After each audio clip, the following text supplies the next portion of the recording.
দেবিকা রমজান প্রসেনজিৎ দা Padmashri award পেয়েছে, কি বলবে?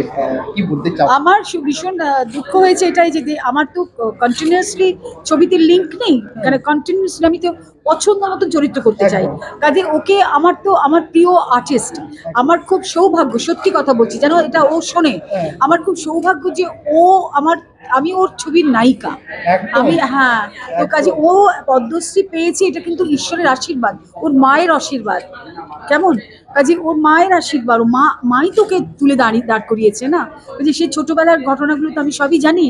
রত্নাদি আমার মা বলতেন, আমি রত্না আন্টি বলতাম। কাজে ভীষণ ঘরোয়া এদের সঙ্গে সম্পর্কটা আমার, যতটুকুন দেখা, যতটুকুন সেটে আসা, যতটুকুন একসঙ্গে বসে খাওয়া দাওয়া, সবটাই ভীষণ ঘরোয়া ভাবে চিনেছি।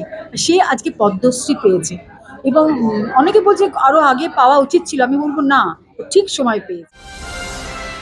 হ্যালো দি, কেমন আছেন?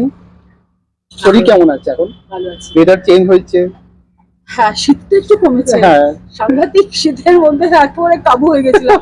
তার মধ্যেও আবার শো থাকে, শুটিং একদম ছিল। একদম। তো আপনি দিদি, কেমন আছেন? আমি ভালো আছি দিদি। আজকে তোমাকে দেখা যাবে একটা মানে কোন কিসের রূপে দেখা যাবে, একটু দর্শককে যদি একটু বলো।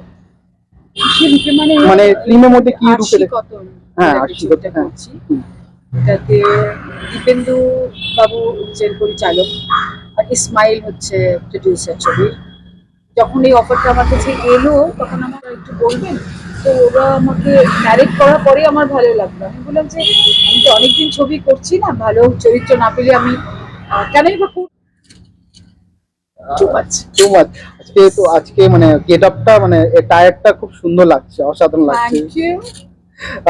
আর আপকামিং আমি কি সবসময় বলি আমার পুরোনো দিনের আমরা অভিনেত্রী। আপকামিং কি আসতে চলেছে? আমি অ্যাকচুয়ালি না ওটিটি প্ল্যাটফর্মে কাজ করলাম, ওকে ভেরি রিসেন্ট। ওকে। আর অর্পিতা বলে একজন নতুন ডিরেক্টর, সে কিছুদিন আগেও দুটো তিনটে ছোট ছোট ছবি, স্মল ফিল্মস যেগুলো বলছে, ওটিটি প্ল্যাটফর্মে করেছে। ওরও স্ক্রিপ্ট আমার ভালো লাগলো। ও প্রথমে ওর স্ক্রিপ্টটা মানে পাঠালো আমাকে মোবাইলে, কিরম পাঠায়।